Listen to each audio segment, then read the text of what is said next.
সুপ্রিয় চাকরি প্রত্যাশী, আজকে থাকছে প্রাথমিক সহকারী শিক্ষক নিয়োগ ২০২৪-এর দ্বিতীয় ভাগের প্রশ্ন সমাধান।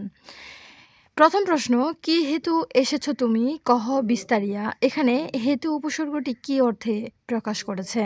হেতু বলতে এখানে নিমিত্ত অর্থ প্রকাশ করেছে, মানে কিসের জন্য। নিমিত্ত বলতে জন্য বোঝায়। কিসের জন্য, কিসের নিমিত্তে তুমি এখানে এসেছ। মুক্তি পেতে ইচ্ছুক এক কথায় কি বলে? মুক্তি পেতে ইচ্ছুক যখন উকার হবে, রসৌতে উকার, যখন উকার হবে তখন হবে মুমুক্ষু। সবগুলোই উকার, ময় উকার যুক্ত ক্ষয় উকার, মুমুক্ষু। যদি মুক্তি পেতে ইচ্ছা হতো, আকার থাকতো, তাহলে আমরা দিতাম মুমুক্ষা। ঠিক আছে। খাতক শব্দের বিপরীত শব্দ হলো মহাজন। মহাজন এটার বিপরীত, খাতকের বিপরীত মহাজন। খুবই কিন্তু ইম্পর্টেন্ট প্রশ্ন, কখনোই স্কিপ করবেন না। আমরা সবাই রাজা, আমাদের এই রাজা রাজত্বে এই গানের কোন ভাব প্রকাশ পেয়েছে? এখানে দায়িত্ববোধ প্রকাশ পেয়েছে। আমরা সবাই রাজা, আমাদের এই রাজা রাজত্বে। দেশি শব্দ নয় কোনটি? এখানে দেশি শব্দ নয় কোনটি? মাছি কিন্তু সংস্কৃত শব্দ, এটা দেশি শব্দ নয়। মাছি হলো সংস্কৃত শব্দ, তাহলে এখানে দেশি শব্দ নয় মাছি। বাদবাকি সবগুলোই দেশি শব্দ। এখানে আরও কিছু দেশি শব্দ রয়েছে, এজন্যই বলি ব্যাখ্যাগুলো আপনি স্কিপ করবেন না, ব্যাখ্যা সহ পড়বেন। এখানে দেশি শব্দ কতগুলো দেখেন: মুরকি, ঝিঙ্গা, ঢিল, কুলা, চুলা, চাল, চাং, চাটাই, পোকা, ঝাঁটা, ঝোল, ডাব, ডোবা, ঢেকি, ঝিঙে, কচি, কুড়ি, ডিঙি, ডিঙ্গা, ডাগর, খিড়কি, খিচুড়ি ইত্যাদি। এগুলো সবগুলোই হলো দেশি ভাষার শব্দ। সারাংশ কোন পুরুষে লিখতে হয়? সারাংশ অবশ্যই প্রথম পুরুষেই লিখতে হবে। সারাংশ প্রথম পুরুষে লিখতে হবে। সারাংশ প্রথম পুরুষে লিখতে হয়।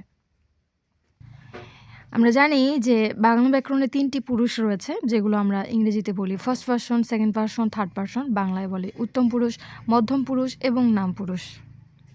তবে সারাংশ লিখতে হয় প্রথম পুরুষে। হর্ষণ শব্দের অর্থ কী? হর্ষণ শব্দের অর্থ কী? হর্ষণ শব্দের অর্থ হলো আনন্দ। হর্ষণ শব্দের অর্থ হলো আনন্দ, শিহরণ, লোমহর্ষণ এবং হর্ষ। মুষলধারে বৃষ্টি পড়ছে, এখানে বৃষ্টি কোন কর্তা?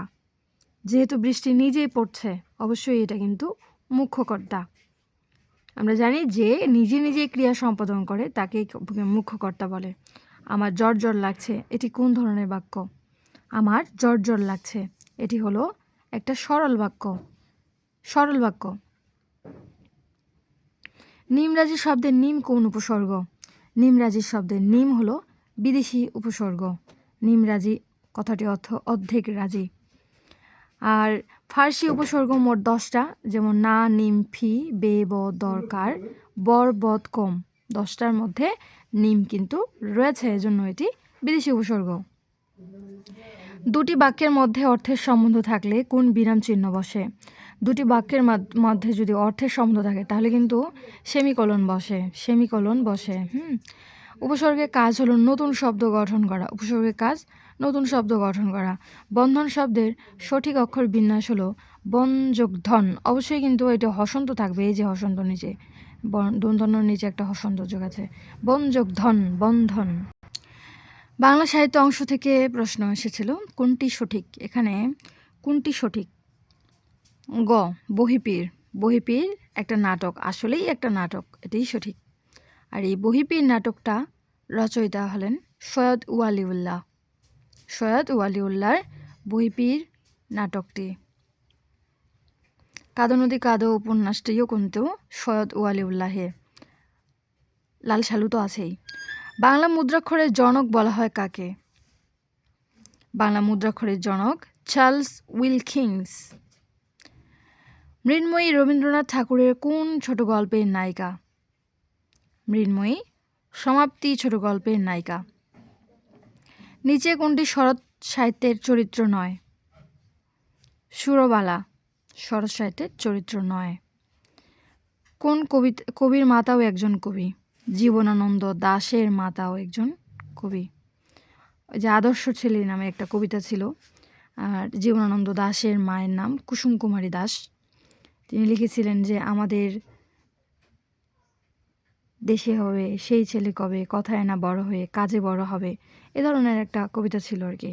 মূলত ওই কবিতা রচনা করে তিনি বেশি প্রসিদ্ধ হয়েছেন। একে কি বলে সভ্যতা? এটি মধুসূদন দত্তের কি জাতীয় রচনা? এটা একটা প্রহসন। একে কি বলে সভ্যতা? এটা একটা প্রহসন জাতীয় রচনা মধুসূদন দত্তের। উদাত্ত পৃথিবী কাব্যগ্রন্থের রচয়িতা কে? উদাত্ত পৃথিবী কাব্যগ্রন্থের রচয়িতা হলেন সুফিয়া কামাল। সুফিয়া কামাল। ইংলিশ গ্রামার অংশ থেকে এবার প্রশ্ন দেখব। থ্যাংক ইউ ভেরি মাচ এ বাক্যে ভেরি একটি শব্দ। এই শব্দটি মূলত অ্যাডভার্ব হিসেবে বসেছে। ভেরি অ্যাডভার্ব হিসেবে বসেছে, কারণ আমরা জানি এই অ্যাডভার্বটি মানে মাছকে মডিফাই করেছে অ্যাডভার্ব, মূলত এই জন্যই এটি। অ্যাডজাসেন্ট টু এটি একটা ফ্রেজ। এই ফ্রেজটির অর্থ হচ্ছে নিকটবর্তী হওয়া। নিকটবর্তী বোঝাতে অ্যাডজাসেন্ট টু ফ্রেজটি বসে। পেন থ্রু দ্য লাইন এর সঠিক অনুবাদ কি? পেন থ্রু দ্য লাইন এর সঠিক অনুবাদ হলো লাইনটি কেটে দাও। অনেক জায়গায় প্রশ্ন থাকে পেন থ্রু দ্য ওয়ার্ড, সেক্ষেত্রেও প্রশ্ন কিন্তু তাই। পেন থ্রু বলতে বোঝায় কেটে দেওয়া অর্থে, কোনো শব্দ বা বাক্য কেটে দেওয়া অর্থে পেন থ্রু বসে। কোনটি সঠিক বানান? সঠিক বানান কোনটি?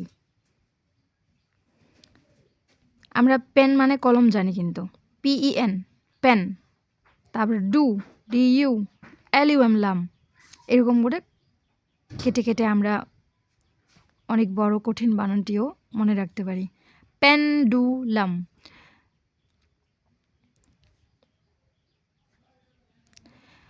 One who deals in cattle drover, DROVER drover. Cattle অর্থ গবাদি পশু, ড্রভারের অর্থ গাড়োয়ান, অর্থাৎ গরু, মহিষ, ঘোড়া ইত্যাদি গাড়ির চালক। আর দারোয়ান মানে তো জানি গেটকিপার, দ্বাররক্ষী। Walking is good for health এ বাক্যে ওয়াকিং শব্দটি কি? ওয়াকিং শব্দটি কি? এটা হলো জেরান্ড। আমরা জানি যখন স্থির অবস্থা বোঝাবে তখন কিন্তু জেরান্ড হয়, আর যখন মানে চলমান অবস্থা বোঝাবে তখন কিন্তু পার্টিসিপল হয়। এখানে কিন্তু হাঁটা স্বাস্থ্যের জন্য উপকারী, এখানে কিন্তু হাঁটছে না, এখানে কথাটা বলা হচ্ছে শুধু, এজন্য এটা কিন্তু স্থির অবস্থা বোঝাচ্ছে, যার কারণে এটা জেরান্ড হয়েছে। আমরা মূলত জানি জেরান্ড হচ্ছে একই সাথে সাবজেক্ট এবং নাউন হিসেবে বসবে কোনো সেন্টেন্সে, যেমন ওয়াকিং একাধারে সাবজেক্ট এবং নাউন হিসেবে বসেছে, কিন্তু এজন্য এটা জিরান্ড হয়েছে। ভার্ব প্লাস আইএনজি যোগে জিরান্ড গঠিত হয়, পার্টিসিপলও হয়, তবে তাদের ব্যবহারগত ভিন্নতা রয়েছে। What is an epic? Epic আসলে কি? এপিক হলো a long poem or a long narrative poem. এই যে an epic is a long narrative poem that tells the story of a hero's adventure and achievements. Paradise lost John মিল্টনের এটি কিন্তু একটা epic.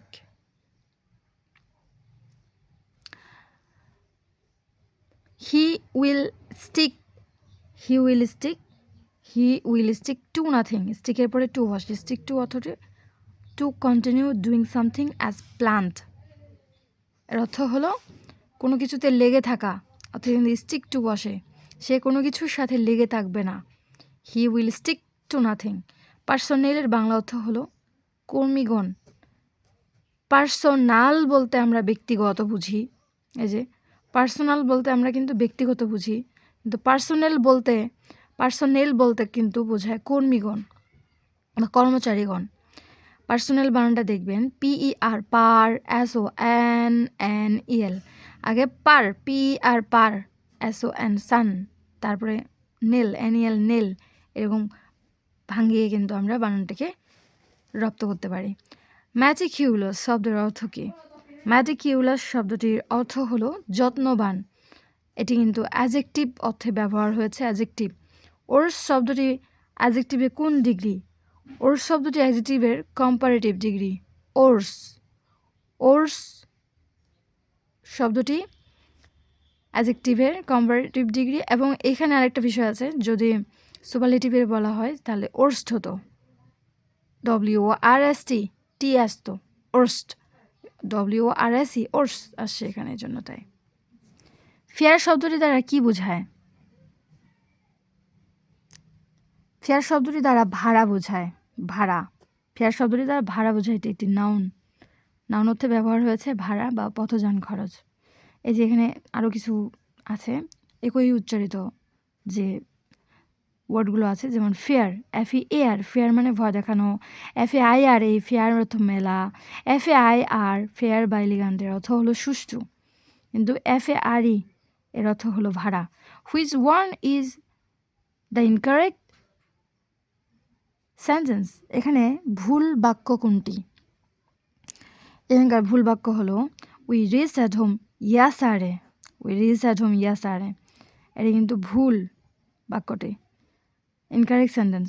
এখানে বাকি সব তিনটাই হলো correct sentence. We are having a friendly chat, CHAT, chat about football. We are having a friendly chat about football. এখানে কিন্তু গসিপও হতে পারে, গসিপও হতে পারে যদি চ্যাট না থাকে। চ্যাট থাকলে চ্যাটেই দিতে হবে, আর এটি অধিক যুক্তিযুক্ত। ফ্রেজ শব্দের অ্যান্টোনিম কোনটি? ফ্রেজ শব্দের অ্যান্টোনিম হচ্ছে অল অফ দি আনসার্স, এখানকার সবগুলোই। Scold, rebuke, reprimand. মেনি শব্দের সিনোনিম কোনটি? মেনি শব্দের সিনোনিম হচ্ছে অল অফ দি আনসার্স, এখানকার সবগুলো। Numerous, enormous, সিভারেল। মেনি শব্দের অর্থ অনেক বা অসংখ্য, এগুলো সবগুলোই সঠিক আনসার। কপি দ্য ওয়ার্ড, অবিবাক্যে কপিড শব্দটি একটি, কপিড শব্দটি নাউন এবং ভার্ব উভয় হিসেবে বসতে পারে, তবে এখানে ভার্বটাই যুক্তিযুক্ত, যেহেতু আমরা একটা জিনিস জানবো, সেটা হচ্ছে যখন প্রশ্নে অপশনে দেখবেন চারটা অপশনের মধ্যে দুটোই সঠিক, তার মানে দুটোই সঠিক, যেহেতু কোনো অপশনেই বলা নাই যে ক ও গ উভয় সঠিক, এরকম যেহেতু নাই, তাহলে আমাদের প্রথমেই যেটা থাকবে সেটাকেই কিন্তু উত্তর ধরতে হবে। কারণ আমরা জানি ভার্ব নাউন দুটোই কিন্তু সঠিক হয় কপিতে, যেহেতু ভার্ব আগে আছে, আগের অপশনে, অতএব ভার্বটাই সঠিক। যদি নাউনটা আগে থাকতো তাহলে কিন্তু নাউনটাকে আমরা দাগে আসতাম, একদম গ ভার্ব যেহেতু আগে আছে, তাই এটি answer. He would have been arrested if he had tried unfair means, unfair এখানে কিন্তু হ্যাভ বিন বসবে, আর উড থাকলে কিন্তু হ্যাভ বিন বসে। যে সম্পূর্ণ সেন্টেন্সটি হচ্ছে he would have been arrested if he had tried unfair means. এখানে সেন্টেন্সটি স্ট্রাকচার অনুযায়ী থার্ড কন্ডিশনাল তথা রিয়েল কন্ডিশনাল সেন্টেন্স, এবং বাক্যের প্রথম অংশটি প্যাসিভ ফর্মে হবে, কারণ ব্যক্তি নিজে গ্রেপ্তার হয় না, পুলিশ বা অন্য কেউ গ্রেপ্তার করে, তাই শূন্যস্থানে হ্যাভ বিন বসবে। কোন গ্রন্থটি উইলিয়াম ব্লেকের লেখা? এখানে উইলিয়াম ব্লেকের লেখা হলো দ্য স্কুল বয়, উইলিয়াম ব্লেকের লেখা দ্য স্কুল বয়। উইলিয়াম ব্লেকের লেখা। দ্য ট্রাভেলার লিখেছেন অলিভার গোল্ডস্মিথ, দ্য ডেফোডিলস লিখেছেন উইলিয়াম ওয়ার্ডসওয়ার্থ, টু ডেফোডিলস লিখেছেন রবার্ট হেরিক। এখানে দ্য ডেফোডিলস আর টু ডেফোডিলসের মধ্যে কিন্তু একটু মানে ভুল হওয়ার চান্স থাকে, কারণ এটা চিন্তা করতে হবে যখন স্পেসিফিকভাবে বলা হবে, হ্যাঁ নির্দিষ্ট করে, তার সামনে কিন্তু দা বসে। The daffodils the daffodils William Wordsworth, to daffodils Robert Herrick. নিচে কোন গ্রন্থটির রচয়িতা? A.G. Wells. A.G. Wells, all of the above, এখানে সবগুলোই তিনি রচনা করেছেন। The invisible man, the time machine, the first man on the moon, এখানকার সবগুলোই, ঠিক আছে। আর্নেস্ট হেমিংওয়ে কোন দেশের সাহিত্যিক? তিনি আমেরিকা এই দেশের সাহিত্যিক আর্নেস্ট হেমিংওয়ে। পাটিগণিত অংশ থেকে প্রশ্ন। একটি ট্রেনের দৈর্ঘ্য 200 মিটার, ট্রেনটির গতি ঘন্টায় 100 কিলোমিটার হলে 30 মিনিটে ট্রেনটি কত দূরত্ব অতিক্রম করবে? 50 কিলোমিটার দূরত্ব অতিক্রম করবে। আমরা জানি 1 ঘন্টায় 60 মিনিট, ট্রেনটি 60 মিনিটে যায় 100 কিলোমিটার, 1 ঘন্টায় যায় 100/60 কিলোমিটার, 30 মিনিটে যায় 100 × 30/60 কিলোমিটার সমান 50 কিলোমিটার। এটা হচ্ছে এখানে উপরে 0 নিচে 0 কাটা, 3 2 6 কাটা, 2 50 100 50। পরপর 3 সংখ্যার গুণফল 120 হলে তাদের যোগফল হবে কত? এই অঙ্কটা কিন্তু প্রায় সময় পরীক্ষায় আসতে দেখা যায়। পরপর 3 সংখ্যার গুণফল 120 হলে তাদের যোগফল কত হবে? দেখো এমন 3 সংখ্যা হচ্ছে 4, 5, 6। এই 4, 5, 6 গুণ করলে 120 হয়, আর 4, 5, 6 যোগ করলে 15 হয়। এখানে উত্তর কিন্তু 15। যোগ করলে 15 হয়, হ্যাঁ, যোগ করলে 15, গুণ করলে 120।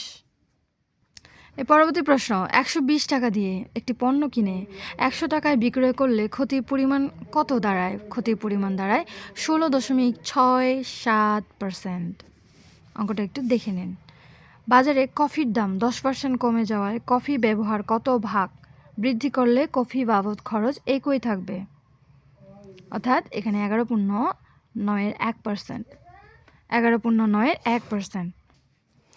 12টি বই থেকে 5টি বই কত প্রকারে বাছাই করা যায়? সেখানে 2টি বই সর্বদাই অন্তর্ভুক্ত থাকবে। এখানে 2টি বই অন্তর্ভুক্ত থাকবে, অর্থাৎ 120। যেহেতু 2টি বই নির্দিষ্ট থাকবে, তাই 2টি বই উভয় ক্ষেত্রেই আলাদা করে বাকি, অর্থাৎ 12টা থেকে 12টা 2টি বই, তো এই 2টি বই 12 থেকে 2 বাদ দিলে 10টি বই। এখন এই 5-এর সাথেও আবার 2টি বই বাদ দিলে 3টি বই বাছাই করতে হবে। বাছাই সংখ্যা হচ্ছে 12 বিয়োগ 2, আর এখানে 5 বিয়োগ 2, তাহলে 10। তারপরেরটায় হয় 3, গুণ করে 120। 1 মিলিয়ন সমান কত বিলিয়ন? 1 মিলিয়ন সমান কত বিলিয়ন? 1 মিলিয়ন সমান 0.001 বিলিয়ন। 1 নটিক্যাল মাইল সমান কত কিলোমিটার? 1 নটিক্যাল মাইল সমান 1.852। 1.852। কাগজ ও কলমের মূল্য একত্রে 240 টাকা। কাগজের মূল্য কলমের মূল্য অপেক্ষা 40 টাকা কম হলে কলমের মূল্য কত টাকা? কলমের মূল্য 140 টাকা। একটি রাশি অপর রাশির 64% হলে রাশি দুটির অনুপাত কত? এখানে রাশি দুটি অনুপাত হচ্ছে 16:25।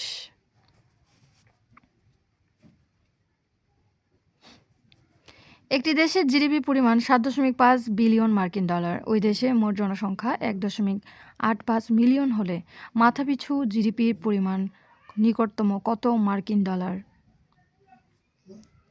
4054 মার্কিন ডলার।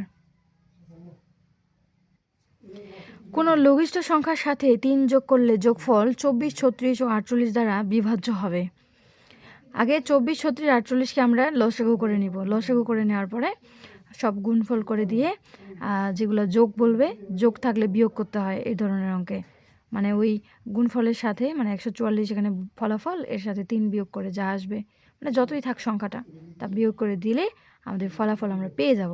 তাহলে এখানে 141 হলো আনসার। একটি পেন্সিলের 5 গ্রাম, এইটির ওজন মিলিগ্রামে কত হবে? এটি পেন্সিলে 5 গ্রামে যদি ওজন করা হয় তাহলে এটা কি হবে? অবশ্যই আমাদের দেখতে হবে অঙ্কটা করে। এখানকার কিন্তু কোনোটিই নয়, কারণ ফলাফল আসবে 5000 মিলিগ্রাম। এখানে যেহেতু অপশনে 5000 নাই, কোনোটিই নয়। এ ধরনের অঙ্ক যদি থাকে, যেমন 0.5 প্লাস 0.05 প্লাস 0. এই ধরনের অঙ্কে যদি ভাগ থাকতো, প্রথমে ভাগের কাজ হয় এই ধরনের অঙ্কে, তারপরে গুণের কাজ, তারপরে যোগের কাজ। যেহেতু এখানে এটা অঙ্কটা রয়েছে, তাহলে এখান থেকে কিন্তু আমরা দেখতেছি, এখান থেকে এখান পর্যন্ত এটা হচ্ছে গুণ। তাহলে গুণের কাজ আগে করতে হবে, গুণ করার পরে গুণফলের সাথে তারপরে হচ্ছে এই 5 এর যোগের কাজ করবো আর কি। তারপরে 5 × 5 = 25।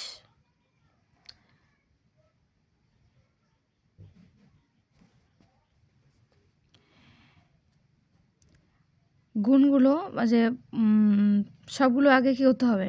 দশমিক বাদ দিয়ে গুণ করে নিতে হবে। 4টা 5-এ গুণ করলে হয় 625।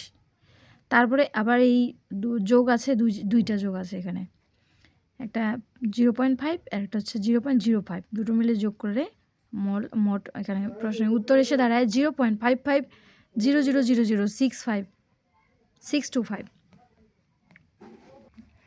বীজগণিত অংশ থেকে প্রশ্ন এসেছিল। 1 square plus 2 square plus 3 square plus ...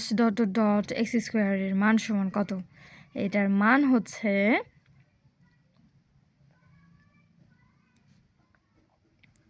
x plus 1 into 2x plus 1/6 ফলাফল এটা।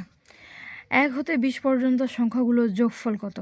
1 হতে 20 পর্যন্ত সংখ্যাগুলোর যোগফলের এই যে বের করার সূত্রটা n into n plus 1/2 এ ধরনের সূত্রটা দিলেই কিন্তু আমরা পেয়ে যাব। তাহলে n এর মান হচ্ছে 20 into 20 যোগ 1/2, হ্যাঁ 20 আর 10 2 10 20 কাটে দিয়ে এখানে 10 20 আর 21 10 21 আর 10 গুণ করলে 210, এখানে 210 হচ্ছে ফলাফল। যদি x plus 5y সমান 24 এবং x সমান 3y হয় তাহলে y এর মান সমান কত? এখানে y এর মান হচ্ছে 3, এখানে y এর মান হচ্ছে 3। x less than 4 হলে নিচে কোন মানটি x এর জন্য সত্য হতে পারে? x এর জন্য সত্য হতে পারে এখানকার সবগুলোই, 0 হতে পারে আনসার, 3 হতে পারে, -4 হতে পারে, এখানকার সবগুলোই। বর্গাকারে এক বাহু 4 মিটার হলে কর্ণ কত মিটার হবে? এখানে কর্ণ হচ্ছে 4√2 দেওয়া আছে। বর্গক্ষেত্রের এক বাহু সমান a সমান 4 মিটার। আমরা জানি বর্গক্ষেত্রের কর্ণ a√2 মিটার, তাহলে এর মান যদি 4 হয় তাহলে 4√2 মিটার, ফলাফল সেটাই। একটি ক্ষেত্রের দৈর্ঘ্য 2 মিটার, প্রস্থ 1 মিটার ও উচ্চতা 0 হলে ক্ষেত্রটি কি হবে? 0 হলে ক্ষেত্রটি হবে দ্বিমাত্রিক। যে চতুর্ভুজের কেবল 2টি বিপরীত বাহু পরস্পর সমান্তরাল তাকে কি বলে? ট্রাপিজিয়াম বলে। পরস্পর সমান্তরাল, 2টি বিপরীত বাহু পরস্পর সমান্তরাল হবে, তাহলেই সেটি ট্রাপিজিয়াম হয়ে যাবে। এখানে ব্যাখ্যার মধ্যে অনেকগুলো প্রশ্ন একসাথে আমরা পেয়ে যাব উত্তর। যেমন 4টি বাহু দ্বারা আবদ্ধ ক্ষেত্রকে চতুর্ভুজ বলে। 4টি বাহু দ্বারা আবদ্ধ ক্ষেত্র, এরকম 4টা বাহুই সমান, তাহলে হবে চতুর্ভুজ। কারণ যে চতুর্ভুজের বিপরীত বাহুগুলো পরস্পর সমান ও সমান্তরাল কিন্তু কোণগুলো সমকোণ নয়, তাকে সামান্তরিক বলে। যে চতুর্ভুজে কেবল 2টি বিপরীত বাহু পরস্পর সমান্তরাল, বিপরীত বাহু কথা বললেই অবশ্যই ট্রাপিজিয়াম। যে চতুর্ভুজে 4টি বাহু সমান কিন্তু কোণগুলো সমকোণ নয়, তাকেই বলে রম্বস। এবার দেখব বাংলাদেশ বিষয়াবলী থেকে। মোরা একটি ফুলকে বাঁচাবো বলে যুদ্ধ করি গানের গীতিকারকে? গানের গীতিকার হলেন গোবিন্দ হালদার। মোরা একটি ফুলকে বাঁচাবো বলে যুদ্ধ করি, গানের গীতিকার গোবিন্দ হালদার। গানটির সুরকার ও শিল্পী হলেন আফেল মাহমুদ। গোবিন্দ হালদারের রচিত জনপ্রিয় গানের মধ্যে আরও রয়েছে এক সাগরের রক্তের বিনিময়ে বাংলার স্বাধীনতা আনলো যারা, পূর্ব দিগন্তে সূর্য উঠেছে, এগুলোও কিন্তু ওনারই গান। বর্তমানে দেশের কোন বিভাগে সাক্ষরতার হার সবচেয়ে বেশি? সাক্ষরতার হার ঢাকা বিভাগে সবচেয়ে বেশি। আমরা জানি বর্তমানে ঢাকা 13টি জেলা নিয়ে ঢাকা বিভাগ গঠিত। যেহেতু জেলা বেশি, মানুষ বেশি, অতএব সাক্ষরতার হারও বেশি, এভাবে মনে রাখলেই হবে। একনেক এর বর্তমান সভাপতি কে?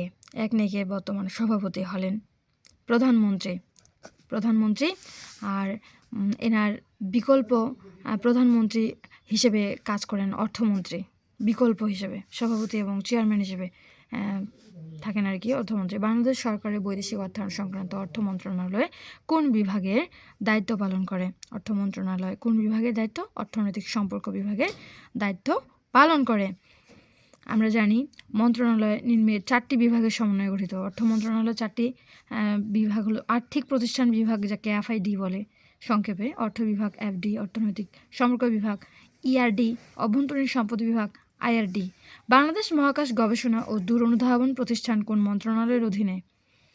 এটি কোন মন্ত্রণালয়ের অধীনে? প্রতিরক্ষা মন্ত্রণালয়ের অধীনে। SPARRSO Bangladesh space research and remote sensing organisation বা বাংলাদেশ মহাকাশ গবেষণা ও দূর অনুধাবন প্রতিষ্ঠান স্পারসো 1980 প্রতিষ্ঠিত হয়। স্পারসো এটা কিন্তু পূর্ণরূপটা অনেক সময় আসে, তাই মনে রাখবেন, Bangladesh space research and remote sensing organisation. চীন থেকে ভারতবর্ষে আসা প্রথম পর্যটকের নাম ফা হিয়েন, এটা কিন্তু খুব ইম্পর্টেন্ট। ওআইসি এর প্রধান কার্যালয় অবস্থিত কোথায়? ওআইসি এর প্রধান কার্যালয় অবস্থিত জেদ্দায়। আন্তর্জাতিক বিষয়াবলী থেকে খুব ইম্পর্টেন্ট প্রশ্ন। আর ওআইসি এর পূর্ণরূপ হচ্ছে অর্গানাইজেশন অব ইসলামিক কর্পোরেশন, মানে ইসলামিক সহযোগিতা সংস্থা। আর এটার সৌদি আরবের জেদ্দায় প্রধান কার্যালয় অবস্থিত। ওআইসি এর বর্তমান সদস্য সংখ্যা হচ্ছে 57টি। ওআইসি এর বর্তমান সদস্য 57টি। কোন দেশে প্রথম আরব বসন্তের সূচনা হয়? আরব বসন্তের সূচনা হয় তিউনিসিয়াতে আরব বসন্তের সূচনা হয়। সাধারণ বিজ্ঞান থেকে বাজারে যে তড়িৎ চৌম্বক ব্যবহার করা হয় তার অপর নাম কি? তার অপর নাম হলো মাইক্রোওয়েভ। নিচে কোনটির সাহায্যে সমুদ্রের গভীরতা নির্ণয় করা হয়? সমুদ্রের গভীরতা নির্ণয় করা হয় প্রতিধ্বনির সাহায্যে। মানুষের দেহের রক্তরসে শতকরা কত ভাগ পানি থাকে? মানুষের দেহের রক্তরসে শতকরা 90 ভাগ পানি থাকে। আর মানবদেহের রক্তের প্রধান উপাদান হলো দুটা, একটা হচ্ছে রক্তরস বা প্লাজমা, আর একটা রক্তকণিকা মানে ব্লাড সেল। ঠিক আছে, প্লাজমা বা রক্তরস তরল অংশ, আর এর প্রায় 90 থেকে 92% পানি এবং 8 থেকে 10% জৈব ও অজৈব পদার্থ থাকে। নিম্নে কোন রোগ দুটি অসংক্রামক ব্যাধি হলো ক্যান্সার ও স্ট্রোক। এই দুটো রোগ কোনো সংক্রমণের দ্বারা হয় না। সিমের পুনরূপ কি? কম্পিউটার তথ্য প্রযুক্তি থেকে সিমের পুনরূপ হলো সাবস্ক্রাইবার আইডেন্টিটি মডিউল।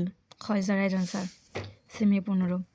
আর যদি জিএসএম এর পুনরূপের কথা বলি তাহলে global system for mobile communication. সিমের পুনরূপ সাবস্ক্রাইবার আইডেন্টিটি মডিউল। এআই এর সঙ্গে কোনটি সম্পর্কযুক্ত?